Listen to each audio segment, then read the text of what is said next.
बात करते हैं महाराष्ट्र की सियासत की, जहां सत्ता परिवर्तन के बावजूद शिवसेना के कुल का कलह लगातार जारी है और मामला सुप्रीम कोर्ट में पहुंचा है।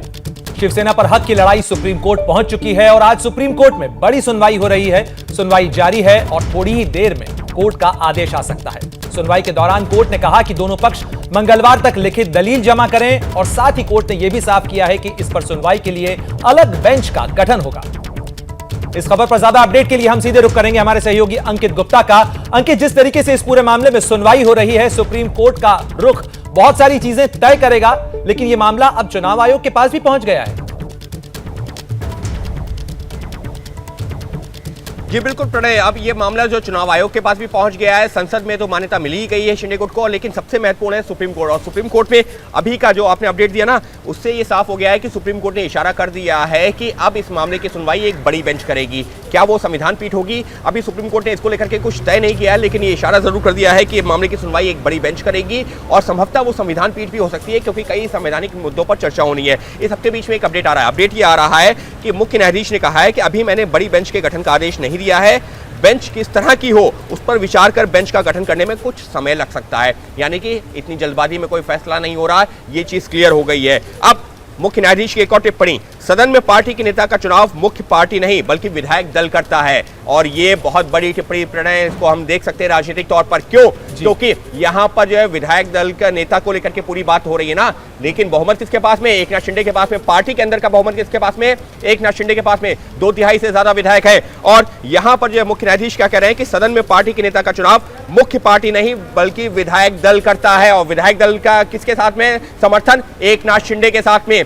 सुप्रीम कोर्ट की टिप्पणी निश्चित तौर पर एकनाथ शिंदे के पक्ष में जाती हुई दिख रही है।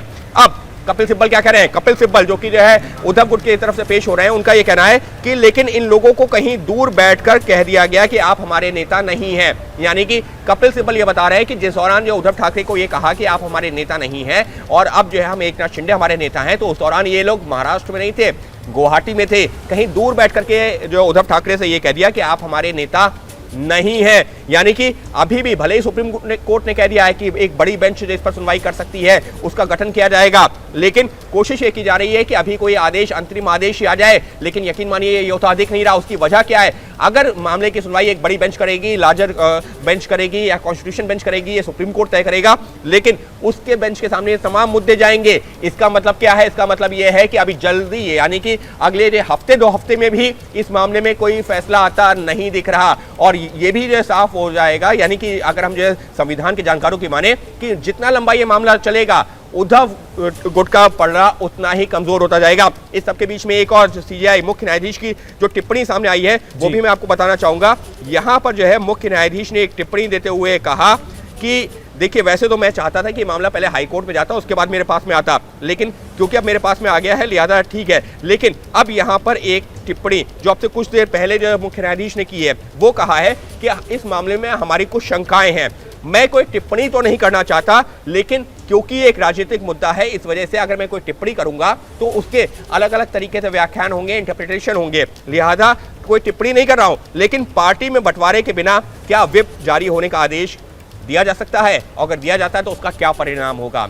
ये क्या दिखा रहा है? ये दिखा रहा है कि जो तत्कालीन जो है उस समय जो है व्हिप जिन्होंने जारी किया था, उद्धव गुट के नेता, उन्होंने जो व्हिप जारी किया था, क्या उनके पास में इस बात का अधिकार था? क्योंकि पूरा मामला तो यही है ना कि व्हिप जारी किया गया, एकनाथ शिंदे गुट के विधायकों ने उसका पालन नहीं किया। अंकित, शिंदे गुट की तरफ से कोर्ट में यह भी दलील रखी गई, महेश जेठमलानी ने जो कुछ कहा कि उद्धव ठाकरे खुद इस्तीफा दे चुके हैं, तो ये जो दलील है, ये कोर्ट में जब दलीलें दाखिल की जाएंगी तो इस पूरे मामले में कितना बड़ा पेंच होगा उद्धव ठाकरे का खुद इस्तीफा दे देना? देखिए बिल्कुल होगा।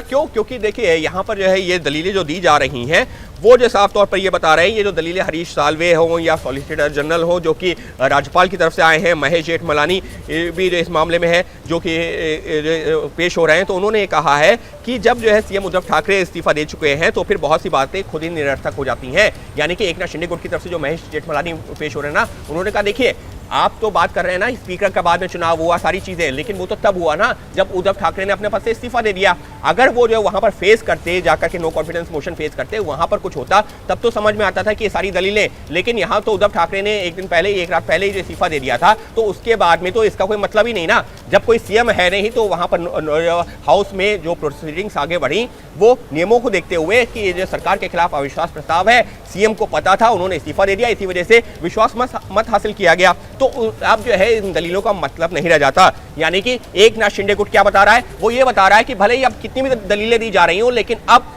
वो उनका जो है कोई मतलब नहीं रह जाता। एक तरीके से जो इन्फेक्शियस शब्द का इस्तेमाल किया जाता है कोर्ट की टर्म में, अब यानी कि वो सारी दलीलें और सारी मांगे इन्फेक्शियस हो गई हैं, ये बताने की कोशिश कर रहे हैं एकनाथ शिंदे गुट के वकील। और उसके अलावा जो वहां पर तत्कालीन जो स्पीकर के वकील हैं या फिर राज्यपाल के वकील हैं, वो सब यही बताने की कोशिश कर रहे हैं। और ये भी बता रहे हैं कि देखिए, उनके सामने राज्यपाल ने जो फैसला लिया था वो पूरी तरीके से सही था, क्योंकि जो उनके सामने जो तथ्य सामने आए थे उस आधार पर इस सब के बीच में अभी भी सुनवाई जारी है।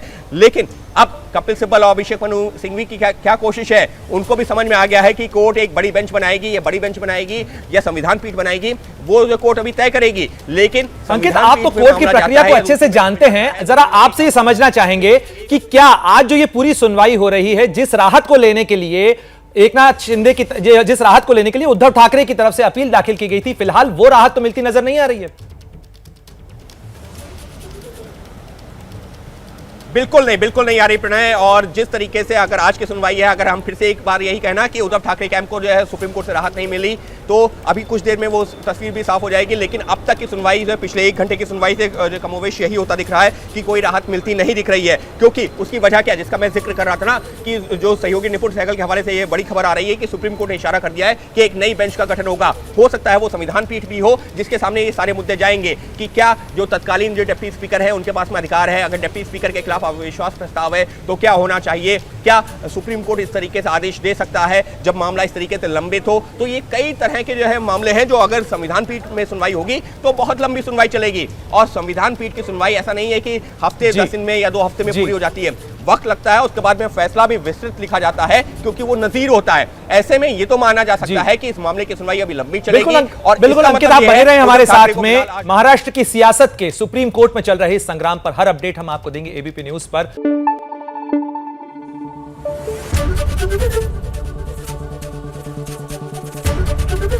एबीपी न्यूज आपको रखे आगे।